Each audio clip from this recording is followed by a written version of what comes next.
அந்த 33 வருஷமும் அவர் மைண்டில் வந்து நல்லது செய்யணுன்ற ஒரு எண்ணம் அவர் இருந்துகிட்டே இருக்கு. அது வந்து அவர் உள்ள ஊர்ன ஒரு விஷயம். That is inbuilt.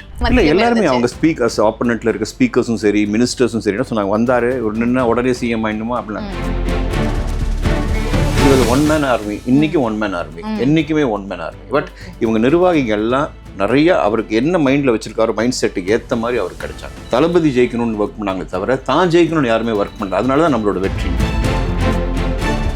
இது வந்து அடித்தளம் போட்டு கிரவுண்ட் போட்டு சின்சியராக ஹார்ட்ஃபெல்ட்டாக பீப்புளுக்காக ஒர்க் பண்ணாங்க. புதுசாக அரசியலுக்கு வந்து உடனே சிஎம் இன்னும் மற்றவங்க கிண்டல் அடிச்சாங்க பாருங்க. தாடி பாலாஜி முதல்ல போனார். கண்டிப்பா போனாங்க. அதுக்கு டாட்டூ போட்டுக்கிட்டாங்க, எல்லாம் பண்ணாங்க. இன்னொரு கட்சியிலயும் போய் சேர்ந்துட்டாங்க. சாதாரண ஒரு சாமானிய மக்கள்கிட்ட போய் இறங்கி நின்று பேசக்கூடிய ஒரு மனுஷன். எல்லா துக்கத்திலும் இருப்பாரு, எல்லா கல்யாணத்திலும் இருப்பாரு. தளபதி வரணும் ஏன் உங்களுக்கு அப்படின்னாரு. இல்ல சார் எங்களுக்கும் வந்து அவருக்கு இருக்கிற கோபம் எங்களுக்கு இருக்கு. சாமானியனுக்கு கிடைக்க வேண்டிய அடிப்படை வசதிகள் அதுவே இல்லை. அது எங்க ஃபேமிலியில மற்ற கட்சி மக்களும் இருக்காங்க. தைரியமா எல்லாரோட ஒப்பீனியன் எதிர்த்து தாவேக்கா அப்படின்னு போனது நான். நற்பணி மன்றம், மக்கள் இயக்கம், தமிழக வெற்றி கழகம், இப்படிதான் படிப்படியா தான் வந்தேன். எடுத்தோன தமிழக வெற்றி கழகம் வந்து உதயமாகல. எடுத்தோன எல்லாருமே வந்து தமிழக கழகத்துல வந்து ஜாயின் ஆகல. இப்போ அவர் ஒரு கட்சியில வந்து இப்ப ஃபீல் பண்ணுவாங்க, இவரை நம்ம மிஸ் பண்ணிட்டோமே, இவர் அங்க போயிட்டாரு அப்படின்னு இப்ப ஃபீல் பண்ணுவாங்க. முதல்ல என்ன நினைச்சாங்க, இவரெல்லாம் ஜெயிக்க மாட்டாருங்க, இவரை பத்தி அவதூறு பரப்புங்க.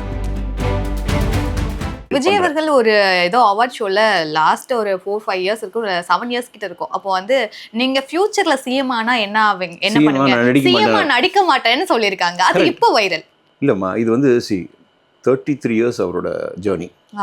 ஸோ அந்த 33 வருஷமும் அவர் மைண்டில் வந்து நல்லது செய்யணுன்ற ஒரு எண்ணம் அவர் இருந்துகிட்டே இருக்கு. அது வந்து அவர் உள்ள ஊர்ன ஒரு விஷயம். That is inbuilt. புதுசா அரசியலுக்கு வந்து உடனே சிஎம் இன்னும் மற்றவங்க கிண்டல் அடிச்சாங்க பாருங்க.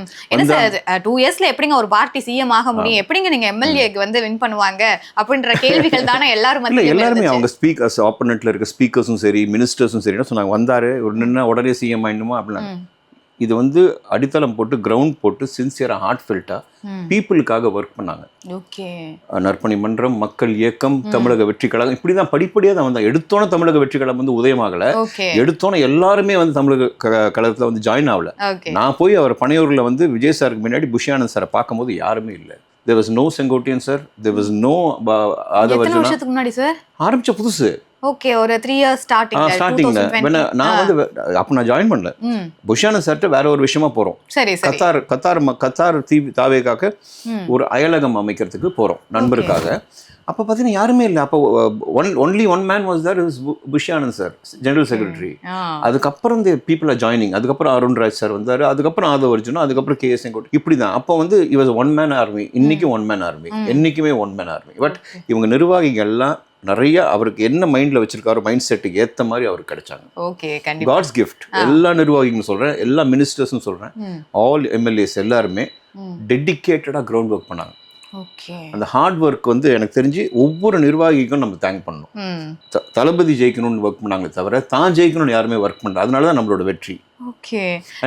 மக்கள் நம்மளுக்காக ஓட்டு கேட்டாங்க. எனக்கு உங்ககிட்ட ஒரு கேள்வி கேளுங்க. ஒரு சினிமால இருக்கக்கூடிய ஒரு நபரா இருந்துகிட்டு, ஏன்னா வந்து பலரும் வந்து விஜய் அவர்கள் கட்சி ஆரம்பிக்கும் போது அங்க சினிமா இதுல இருக்கக்கூடியவங்க இல்ல நாடக மேடைகள்ல இருக்கக்கூடியவங்க யாருமே வந்து விஜய் அவர்களுக்கு நாங்க வெளிப்படையா ஆதரவு தெரிவிக்கணும்னு சொல்ல. ஆனா விஜய் அவர்கள் சிஎம் ஆனதுக்கு அப்புறம் எல்லாரும் வந்து பாராட்டுகளை தெரிவிக்கிறாங்க, எல்லாரும் போஸ்ட் போடுறாங்க, எல்லாரும். ஆனா இதெல்லாம் மீறி இந்த நீங்க சினிமால இருந்தாலும் கூட விஜய் பக்கம் போய் நிக்கிறதுக்கான சொல்லுங்களா, நான் பெருமன் கூட சொல்ல முடியாது. தாடி பாலாஜி முதல்ல போனாரு. கண்டிப்பா போனாங்க. அதுக்கு டாட்டூ போட்டுக்கிட்டாங்க, எல்லாம் பண்ணாங்க, இன்னொரு கட்சியிலயும் போய் சேர்ந்துட்டாங்க. ஓகே, நான் அதுக்கு வரல. எதுக்கு சொல்ல வரேன்னா அவர் நடிகர்ல வந்து போனார் தைரியமா. அதுக்கப்புறம் சௌந்தரராஜன் என்னைக்குமே விஜய் சாரோட நலம் விரும்பி விஜய் சாரை பிடிக்கும். உறுப்பினரா டைரக்டா தைரியமா, அது எங்க ஃபேமிலியில மற்ற கட்சி மக்களும் இருக்காங்க. தைரியமா எல்லாரோட ஒப்பீனியன் எதிர்த்து தாவேக்கா அப்படின்னு போனது நான். தேர்ட் ஆக்டரா இருக்கும். And maybe you may call me as a first actor to become a member. இருக்கலாம். எனக்கு மற்றவங்க மெம்பரான்னு தெரியாது, நான் மெம்பர் ஆனேன். அதுக்கு வந்து I thank general secretary Bussy Anand சாருக்கு தேங்க் பண்ணணும். போய் பார்த்தேன். அடுத்த நாள் உங்களுக்கு இன்ட்ரெஸ்ட் இருக்கான்னு கேட்டாரு. இல்லை சார் தளபதி வரணும் ஏன் உங்களுக்கு அப்படின்னாரு. இல்லை சார் எங்களுக்கும் வந்து அவருக்கு இருக்கிற கோபம் எங்களுக்கு இருக்கு. சாமானியனுக்கு கிடைக்க வேண்டிய அடிப்படை வசதிகள் அதுவே இல்லை. அது கிடைக்கணும்னு அவர் போராடுறாரு, அதுக்கு மேலேயும் கிடைக்கணும்னு போராடுறாரு. அவர் கூட சேர்ந்து நம்ம நிற்போம். ஓகே. அன்னைக்கு நெக்ஸ்ட் டே மார்னிங் எனக்கு கேட்காமே கார்டு வந்து போட்டாங்க, கார்டு போட்டாங்க.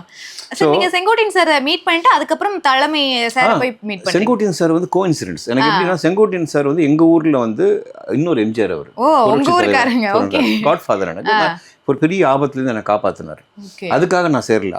அது நடந்து முடிஞ்சு போச்சு. அது நடந்து முடிஞ்சு போய் நானும் நிறைய வருஷங்களாகி அவரை மீட் பண்ணோம். பட் தாவேக்கால அவர் ஜாயின் பண்ணோன்னே ஜஸ்ட் ஒரு ஒரு ஒரு ஹாஃப் அன் அவர் அவரோட அந்த ஏர்போர்ட் விசிட் பார்த்தேன். Okay okay. அவ்வளோ மக்கள் வந்து நிற்கிறாங்க. அதுக்கு முன்னால் பார்த்தீங்கன்னா அவ்வளோ கூட்டம் இருந்து அவரோட தோட்டம் காலியாக இருந்தது. ஏடிஎம்கேல அவருக்கு உரிய மரியாதை அவர் கொடுக்கல. They didn't give. ஸோ எப்பவுமே அவர் ஆதரவாளர்கள் அவருக்கு இருக்காங்க, இல்லைன்னு சொல்லல. பட் கலகலன்னு பரபரன்னு இருந்த ஒரு அமைச்சர் அவர், ஒரு எம்எல்ஏவாக இருந்தார். 9 முறை ஜெயிச்சாங்க. இன்னொரு எம்ஜிஆர் செங்கோட்டையன். கோபியை பொறுத்த வரைக்கும் சாதாரண ஒரு சாமானிய மக்கள்கிட்ட போய் இறங்கி நின்று பேசக்கூடிய ஒரு மனுஷன். எல்லா துக்கத்திலும் இருப்பார், எல்லா கல்யாணத்துலையும் இருப்பார். அவர்கிட்ட யார் சிட்டிங் எம்எல்ஏ இருந்தால் கூட அவர்கிட்ட தான் போய் குறைய சொல்லுவாங்க. இப்படி இருந்த ஒரு மனுஷனை உட்கார வச்சுட்டாங்க. நிறைய நாட்கள் அவர் அழுத நாட்கள்லாம் இருக்கு இரவுல. எனக்கு உரிய மரியாதை ஃபார் எக்ஸாம்பிள் ஓப்பனாகவே சொல்கிறேன், எடப்பாடி பழனிசாமி அவர்களோட காலகட்டத்தில் அவர் கிடைக்கல. கட்சியிலேருந்து அவர் ஒதுக்கப்பட்டார். ஸோ இந்த மாதிரி டைம் வந்து என்ன ஆகுனா, அவர் தோண்டு போய் கிடக்கும் போது கூட இருக்கவங்களும் அந்த தோட்டத்தில் ஒரு டல்னஸ், தோட்டமே பரன்னு. ஆனால் இன்னைக்கு பார்க்குறேன், அன்னைக்கு 5000 பேர் இருப்பாங்க தோட்டத்தில். நிற்கிறதுக்கு இடம் கிடையாது. ப்ரோட்டோகால் மினிஸ்டர் ஆயாச்சு, 30 போலீஸ், ஒரு 30 போலீஸ் டுகெதர். இது ப்ரோட்டோகால், மினிஸ்டரோட ப்ரோட்டோகால். அதுக்கு முன்னாடி எப்போ தாவேக்கா ஜாயின் பண்ணாரோ அப்போவே ஜேன்னு கூட்டம்.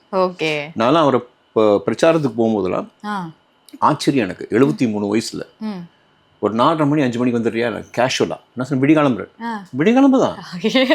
என்ன காலங்கத்தால அப்பதான் நான் ஊருக்கு போனா ரெடியா போனா உள்ள கூப்பிட்டாரு. அவரோடய நான் உட்கார வச்சாரு. அவரோடய டிஃபன் சாப்பிட்டேன், அவரோடய சாமி கும்பிட்டேன்.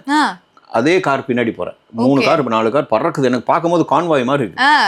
எனக்கு வெற்றி அப்பவே தெரியும். எனக்கு இது டெஃபினட்டா நல்ல வைப்ரேஷன். நமக்கு தாவேக்கா பொறுத்த வரைக்கும் எப்படி செங்கோட்டையன் அவர்கள் வெற்றி பெற்றுவாங்க, இல்ல ஒரு சில ஆட்கள் எப்படி வெற்றி, ஆனா அந்த 108 பேரும் எப்படிங்க வெற்றி பெற்றாங்க, அது பெரிய கேள்வியால இருக்கு. அவர்தான் தளபதி விஜய். நான் சொல்றது எங்க லீடர்னுக்காக சொல்ல, அவரே சொல்லியிருக்காரு. இது அவரோட முகம் தான். ஏன்னா யங்ஸ்டர்ஸ் எல்லாம் வந்து என்ன பண்ணுறாங்கன்னா, ஃபர்ஸ்ட் கேண்டிடேட்ஸை வந்து கேண்டிடேட் தான். ஸ்ரீநாத் இருக்காரு, ராஜ்மோகன் இருக்காங்க, ஆதவ் அர்ஜுனா இருக்காங்க. ஒரு சில பேருக்கு அவங்களுக்குள்ள செல்வாக்கு ஒரு % ஓட்டு விடும். But 90% vote is because of one man. ஒரு மனுஷனால தான். இந்த மனுஷனுக்காக போட்ட ஓட்டு தான் அது. இவரை சார்ந்து இவங்க வரும்போது இவங்க நல்லது செய்வாங்கன்ற நம்பிக்கையில் போட்ட ஓட்டு. ஸோ விஜய் சாரோட முகம் தான். இப்போ என்னன்னா, அடுத்த கட்டம் என்ன அப்படின்னா, இது ரொம்ப முக்கியமான ஒரு கட்டம் நான் சொல்கிறேன். இப்போ எல்லா அமைச்சர்களும் சரி, எல்லா எம்எல்ஏஸும் சரி, விஜய் சாரை மேலே தூக்கி நிறுத்துறதுக்கு அவங்களோட தனித்தன்மையை அவங்க ப்ரூவ் பண்ணணும். கண்டிப்பா இதுதான் இனி வரப்போகிறது. பட் அவங்க பண்ணுவாங்க, டெஃபினட்டா பண்ணுவாங்க. இவங்க ரொம்ப ஆக்டிவா தான் சார் இருக்காங்க. யாருமே வந்து குறையே சொல்ல முடியாது. யாருக்கும் தலை மேலே போலீங்க. நல்லா கவனிச்சு பாருங்க. மினிஸ்டர் ஆகிட்டோம் அப்படின்னு ஒரு பாடி லாங்குவேஜ் வரும். இல்லை சில பேர் நடிப்பாங்க ஃபேக்கா. எங்கேயுமே ஃபேக்னஸ் இல்லை.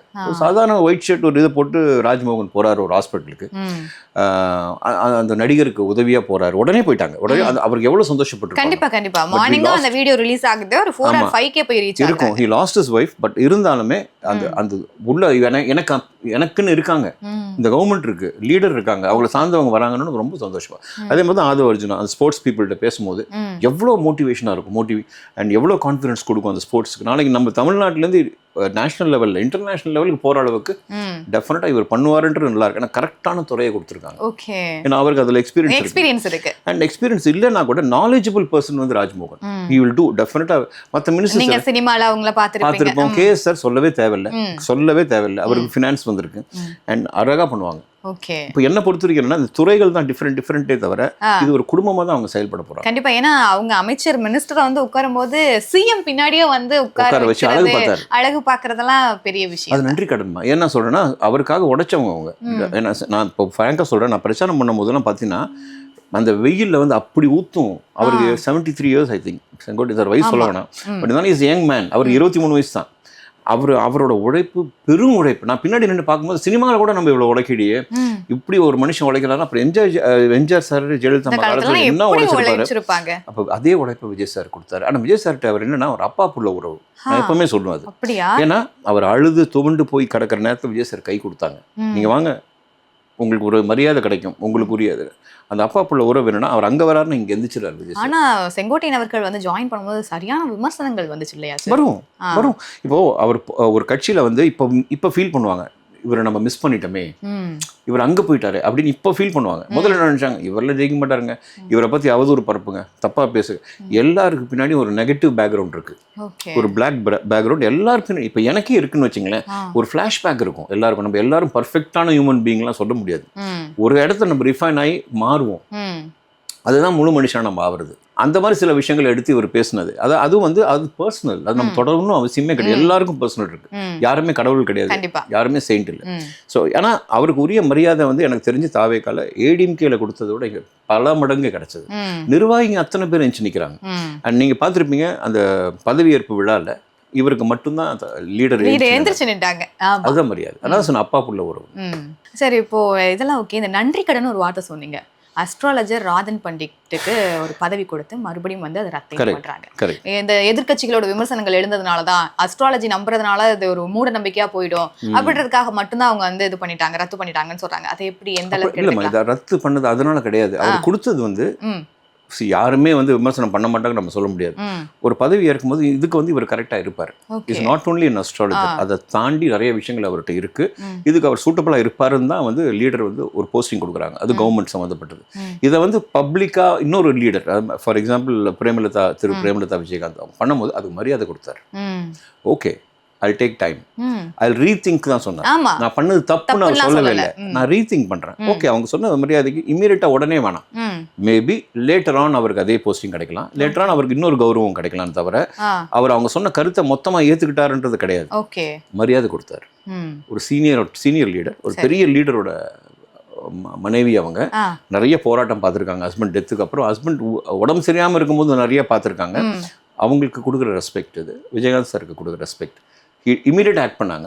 ஸோ அது ஜஸ்ட் அவர் வந்து அதை மாற்றிக்கிட்டாருன்னு சொல்லலாம். அந்த ஐடியா வந்து கொஞ்சம் தள்ளி போட்டாருன்னு சொல்ல, அவர் ஐடியாவை மாற்றிக்கிட்டாருன்னு நான் சொல்ல மாட்டேன். ஐ ரீதிங்க் தான். அந்த ரீதிங்க்ல ஏகப்பட்ட வார்த்தை இருக்கு. அதான் இப்போ விமர்சனங்கள் வந்தா எதிர்கட்சிகள்கிட்ட இருந்து விமர்சனம் வருது, இல்ல பொதுமக்கள் கிட்ட இருந்து விமர்சனம் வந்துச்சுன்னா திருத்திக் கொள்ற இடத்துல தான் வந்து தாவேக்கா இருக்காங்க. இருக்கு.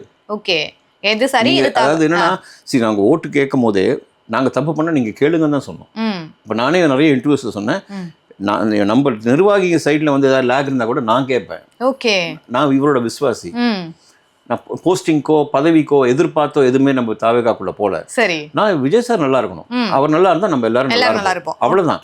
அதுக்கு அவருக்கு இழுக்கு வர மாதிரியோ அவருக்கு ஏதோ ஒரு கெட்ட பேர் வர மாதிரி யாரா இருந்தாலும் நம்ம கேள்வி கேட்போம். தாவேக்கால ஒவ்வொரு தொண்டரும் கேள்வி கேட்பாங்க, எல்லா யங்ஸ்டர்ஸும் கேள்வி கேட்பாங்க.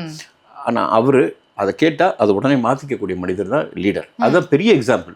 இப்போ அவர் அது பண்ணது என்ன ஆகுனா, எல்லா மினிஸ்டர் ஸ்கூல்லையும் அந்த இன்ஸ்பிரேஷன் உள்ளே போகும். சொன்னோன்னே மாற்றிக்கிட்டாரு.